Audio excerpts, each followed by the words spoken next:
Oke, selamat datang semuanya. Pernah nggak sih kepikiran apa sih yang bikin sebuah sekolah itu hebat banget? Bukan gedungnya yang megah loh, tapi tim yang ada di dalamnya. Nah, kali ini kita bakal bongkar tuntas gimana proses rekrutmen dan seleksi itu jadi fondasi kesuksesan sebuah institusi pendidikan. Yuk kita mulai? Nah, ini dia pertanyaan kuncinya. Apa sih rahasia sekolah yang hebat itu? Seringkali kita mikir jawabannya itu kurikulum canggih atau fasilitas mewah. Tapi sebenarnya bukan itu. Ada sesuatu yang jauh lebih mendasar. Sesuatu yang jadi pembeda antara sekolah yang biasa-biasa aja sama yang luar biasa. Jawabannya, ya ini, orang-orangnya. Percaya atau enggak, aset paling berharga dari sebuah sekolah itu bukan gedung atau teknologinya, tapi ya manusianya. Kualitas guru, staf, dan manajemen itu yang langsung menentukan seberapa bagus kualitas pendidikan yang bisa mereka kasih. Oke, pertanyaannya sekarang, gimana caranya sekolah bisa membangun tim impian kayak gini? Nah, disinilah letak senjata rahasianya. Namanya manajemen sumber daya manusia. Anggap aja ini kayak dapur pacu atau mesin di balik layar yang tugasnya merakit tim juara.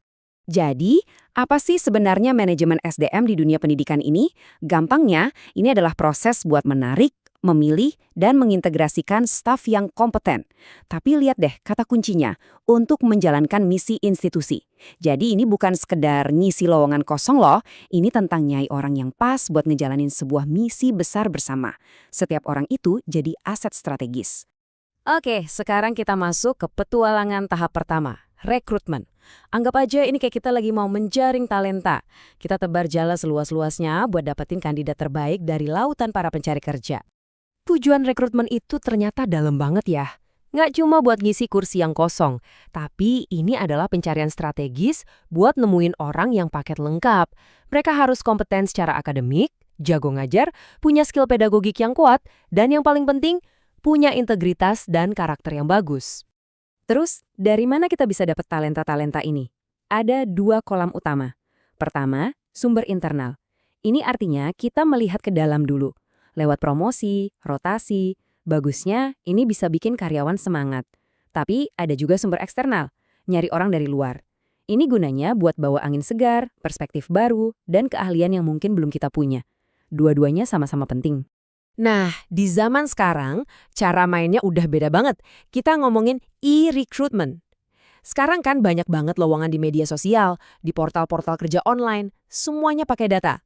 Ini bikin jaringannya jadi lebih luas dan pastinya jauh lebih efisien.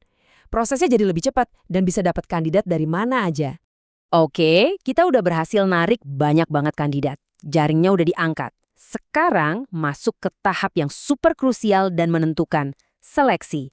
Disinilah kita benar-benar membedah setiap kandidat buat nemuin siapa sih yang paling pas.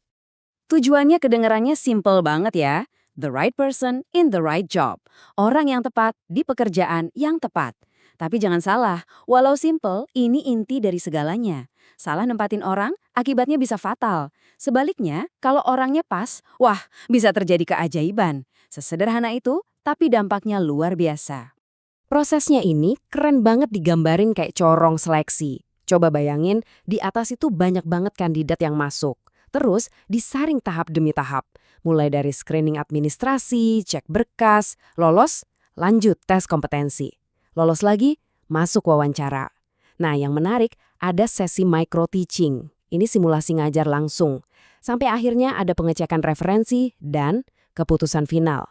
Jadi dari ratusan, mungkin cuma satu yang keluar dari ujung corong itu. Bener-bener proses yang teliti. Oke, kandidat terbaik udah kepilih, udah tanda tangan kontrak. Selesai? Tunggu dulu. Belum. Justru sekarang kita masuk ke fase yang sering diremehin, tapi penting banget, orientasi. Atau yang kerennya disebut onboarding. Ini tuh kayak jembatan krusial yang mengubah status anak baru jadi benar-benar bagian dari tim. Jadi, onboarding itu apa sih? Ini proses buat ngenalin karyawan baru sama rumah barunya. Mulai dari organisasinya gimana, budayanya kayak apa, sampai ke tugas-tugas spesifik mereka.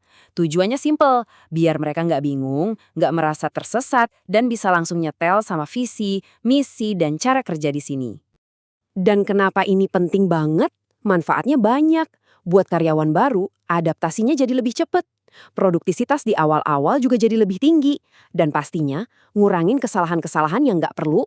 Nah, buat organisasinya, ini bisa memperkuat komitmen karyawan. Mereka jadi lebih loyal dan semangat karena dari awal udah merasa diterima dan disiapin dengan baik. Nah, sekarang kita coba mundur sedikit dan lihat gambaran besarnya. Gimana sih semua prinsip yang udah kita bahas tadi bisa digabungin sama tantangan-tantangan masa depan? Tujuannya satu, ngebangun tim pendidikan yang benar-benar unggul. Ada satu prinsip panduan yang menurut saya luar biasa kuat dan relevan sepanjang masa. Prinsip ini datang dari tradisi Islam dan bisa jadi kerangka kerja buat nemuin kandidat ideal. Prinsip itu adalah Al-Qawiyyu Al-Amin. Apa sih artinya? Gampangnya gini, Al-Qawiyyu itu artinya kompeten, punya skill, punya kemampuan profesional, jago di bidangnya. Sementara Al-Amin itu artinya berintegritas, jujur, bisa dipercaya.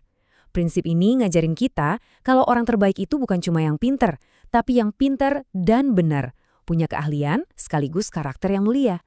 Kalau kita tarik ke konteks sekarang, pilar Al-Qawiyyu atau kompetensi buat seorang guru di abad 21 itu ya ini.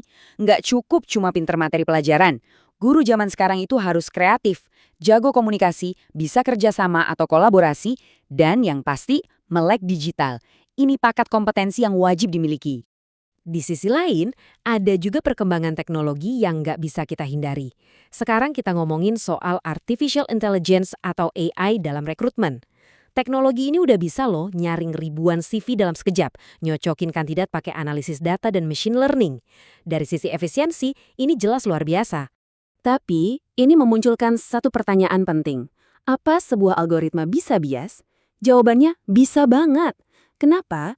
Karena algoritma ini kan belajar dari data-data rekrutmen di masa lalu. Kalau data masa lalunya ada bias, ya mestinya bakal ngikutin pola bias itu. Ini nunjukin kalau secanggih apapun teknologinya, sentuhan dan penilaian manusia itu tetap nggak tergantikan. Jadi, kesimpulannya apa? Model rekrutmen masa depan yang paling ideal itu harus bisa mengintegrasikan semuanya. Sistem meritokrasi yang adil, kompetensi profesional yang relevan dengan zaman, integritas moral yang nggak bisa ditawar, dan pemanfaatan teknologi digital secara bijak. Ini adalah sebuah kombinasi yang kuat. Dan pada akhirnya, semua obrolan kita hari ini bermuara pada satu pertanyaan fundamental ini. Ketika sebuah sekolah membuka lowongan, apakah mereka sekedar mau mengisi sebuah pekerjaan, atau mereka sedang berupaya memenuhi sebuah misi luhur untuk mendidik generasi penerus? Nah, jawaban dari pertanyaan ini saya serahkan kembali kepada Anda untuk direnungkan.